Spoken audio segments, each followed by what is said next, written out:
How right are your relationships? I'm Pastor Dean. Thanks for joining me here at the Lakes for Good News Reflections. It's Wednesday, May 6th. We're in Titus chapter 2. I invite you to read the entire chapter. The Apostle Paul, who's the author of this letter, is concerned with wholesome teaching, and that such teaching would lead to right or righteous living. That wholesome teaching that is not applied to wholesome living is useless and is simply lip service. And for this reflection, I'd like us to look at verses 11, 12, and 13. And first of all, verse 11. Paul writes, "For the grace of God has been revealed, bringing salvation to all people." Paul, of course, here, the grace of God that has been revealed is the person, Paul is thinking of the person of Jesus Christ, who is the God-man. His life, his death, and his resurrection, by which he defeated sin, death, and the devil, have been already revealed. And then verse 12, he continues, "For we are instructed to turn from godless living and sinful pleasures. We should live in this evil world with wisdom, righteousness, and devotion to God, while we look forward with hope to the wonderful day when the glory of our great God and Savior, Jesus Christ, will be revealed." Paul wants us to know that we live in the world, but that we are not of the world. This world in which we live is still under the control of principalities and powers of darkness. But we, and the way we conduct ourselves, are to reflect Jesus Christ and the new coming kingdom. Therefore, he writes, we should live in this evil world with wisdom, righteousness, and devotion to God. Let's talk a little bit about righteousness.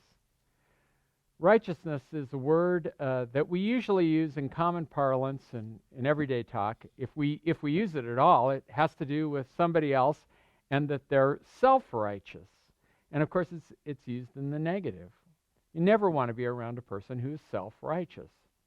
But biblical righteousness has to do with right standing with someone else. You're righteous when you are in right standing with someone else. Righteousness, therefore, always has to do with relationships. Are you in right standing with God, your relationship with God? Are you in right standing with your neighbor? Righteousness has to do with relationships, and in particular, healthy ones. One of the many titles given to Jesus in the Bible is the Righteous One, from Acts chapter 7, verse 52. Jesus is the righteous one, and he is called that by Luke because he, and only he, has always had right standing with the Father. Jesus stands right with the Father because he's never sinned against the Father, doing anything wrong to corrupt or to stain their relationship. So he is the righteous one. In 1 Corinthians chapter 1, verse 30, Paul writes that Jesus is, and he uses the title, our righteousness, because through his work on the cross, he puts us in right standing with the Father, restoring our relationship. Now, he is the righteous one. He has put us in right standing with God. Now, we who follow Jesus are to be in right standing with those around us. We are to reflect in the way we live our lives the righteousness of God seen in Jesus Christ, no matter how broken our neighbor might be, but from our side, we're to always act with righteousness. How are your relationships? Are you in right standing with them? How do I do that? Never speak ill of the other. Never gossip about them. Always treat them like you would want them to treat you, as we await the return of Jesus.